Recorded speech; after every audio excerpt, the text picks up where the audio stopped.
ഈ പരിപാടിയിലെ MLA-ക്കെതിരായിട്ടുള്ള ഒരു കുറ്റപത്രം ഈ പട്ടാമ്പി നിയോജക മണ്ഡലത്തിന്റെ വിവിധ ഭാഗങ്ങളില് എന്തെല്ലാം വികസന കാര്യങ്ങൾ നടക്കാനുണ്ടെന്നും MLA വാഗ്ദാനം ചെയ്ത എന്തെല്ലാം പരിപാടികൾ ഇവിടെ നടന്നിട്ടില്ല എന്നും നടത്തിയ എന്തെല്ലാം പരിപാടികൾ പരാജയപ്പെട്ടു എന്നും കാണിക്കുന്ന ഒരു കുറ്റപത്രം ഞങ്ങൾ ഈ നാട്ടിലെ നല്ലവരായ ജനങ്ങളുടെ മുന്നിലേക്ക് അവതരിപ്പിക്കുകയാണ്. പട്ടാമ്പി നിയോജക മണ്ഡലത്തിലെ വിവിധങ്ങളായിട്ടുള്ള റോഡുകൾ വളരെ ശോചനീയമായ അവസ്ഥയാണ് റോഡുകൾക്കുള്ളത്. ഇപ്പോ കൊപ്പം എടപ്പലം റോഡ്, ഞാൻ ആ വിവിധ റോഡുകളുടെ കാര്യം വായിക്കാം. കൊപ്പം എടപ്പലം റോഡ്, വിളയൂർ പഞ്ചായത്തിലെ ST Nagar Kanerav road, Melmuri Parakkad road, Prabhapuram Thathanampally road, Muthuthala പഞ്ചായത്തിലെ മിക്കവാറും എല്ലാ ഗ്രാമീണ റോഡുകൾ ഇതെല്ലാം തന്നെ തകർന്നു കിടക്കുന്ന അവസ്ഥയാണ്. ഇപ്പം പേങ്ങാട്ടിരി റോഡിന്റെ കാര്യം നേരത്തെ പറഞ്ഞു. ഈ റോഡുകളൊക്കെ തന്നെ വളരെ പരിതാപകരമായിട്ടുള്ള അവസ്ഥയാണ്. കൂടാതെ പട്ടാമ്പി ബൈപ്പാസ് കഴിഞ്ഞ 10 വർഷമായിട്ട് 10 വർഷങ്ങൾക്ക് മുമ്പേ പണി തുടങ്ങിയതാണ്.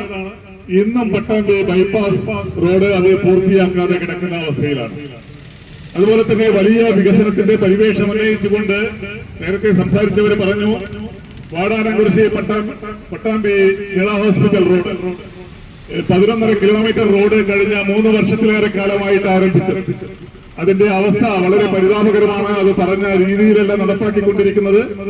അതുപോലെ തന്നെ അതിനോടനുബന്ധിച്ചിട്ടുള്ള വാടാനംകുറിശി റെയിൽവേ മേൽപ്പാലം കഴിഞ്ഞ 3 വർഷമായിട്ട് ഇന്നും ആ റെയിൽവേ മേൽപ്പാലത്തിന്റെ പണി പൂർത്തീകരിച്ചിട്ടില്ല. ആ ഭാഗത്തെ ജനങ്ങള് വളരെയധികം ദുരിതമാണ് അനുഭവിച്ചുകൊണ്ടിരിക്കുന്നത്. അതുപോലെ തന്നെ പരാജയപ്പെട്ട പദ്ധതികൾ ചൂലപ്പുഴയിൽ വിളയൂർ ഭാഗത്ത് വലിയ രീതിയിൽ കൊട്ടിഘോഷിച്ച് കെട്ടിയ തടയിണ അത് പൊളിഞ്ഞു പോവുകയുണ്ടായി. കൊപ്പം ട്രാഫിക് സിഗ്നൽ അതിനോടനുബന്ധിച്ച് ഇലക്ട്രിക് പോസ്റ്റുകൾ മാറ്റാത്തത് കാരണം അതിന്റെ പല ഭാഗത്തും അതില് ലെഫ്റ്റ് സൈഡ് എടുത്തു പോകാൻ സാധിക്കാതിരിക്കുകയും അത് വേണ്ട രീതിയിൽ ആ ട്രാഫിക് സിഗ്നലിന്റെ പ്രയോജനം ലഭ്യമാകാതിരിക്കുകയും ചെയ്യുന്ന അവസ്ഥയാണുള്ളത്. കൊപ്പം ബസ് സ്റ്റാൻഡ് കാലങ്ങൾക്ക് മുമ്പേ തന്നെ കൊട്ടിഘോഷിച്ച് ഉദ്ഘാടനമൊക്കെ ചെയ്തതാണ്. അത് ഇതുവരെയും പ്രവർത്തനം തുടങ്ങിയിട്ടില്ല. കൊപ്പത്തൊരു കംഫർട്ട് സ്റ്റേഷൻ അതിന്റെ പ്രവർത്തനം ആരംഭിച്ചിട്ടില്ല.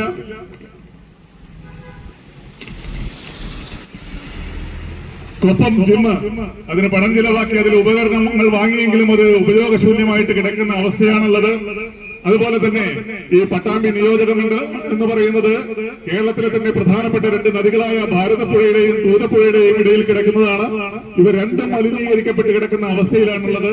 ഈ 2 പുഴകളുടെയും സംരക്ഷണം അത് ശരിയായ രീതിയിൽ നടന്നിട്ടില്ല.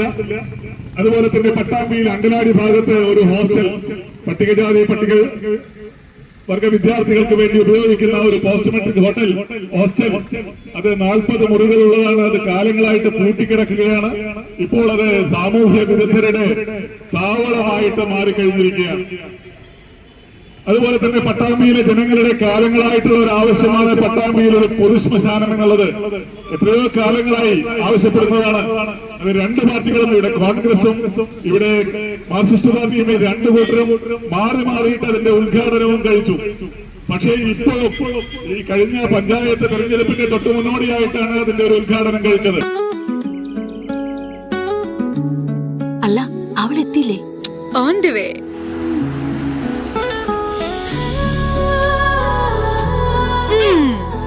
എന്താണ് ബ്രൈഡ്, ഇനി എപ്പോ റെഡി ആവാനാ?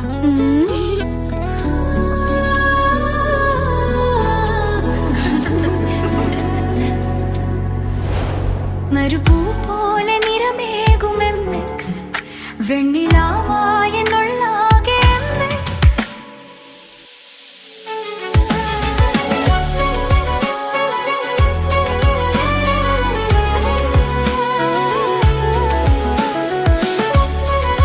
മനസ്സിലുണ്ടോ? MX-ലുണ്ട്. MX വെഡിംഗ് സെന്റർ ഇനി വളാഞ്ചേരിയിലും. MX wedding centre Valanchery, Pattambi, Koottanad, Koppam, Kecheri.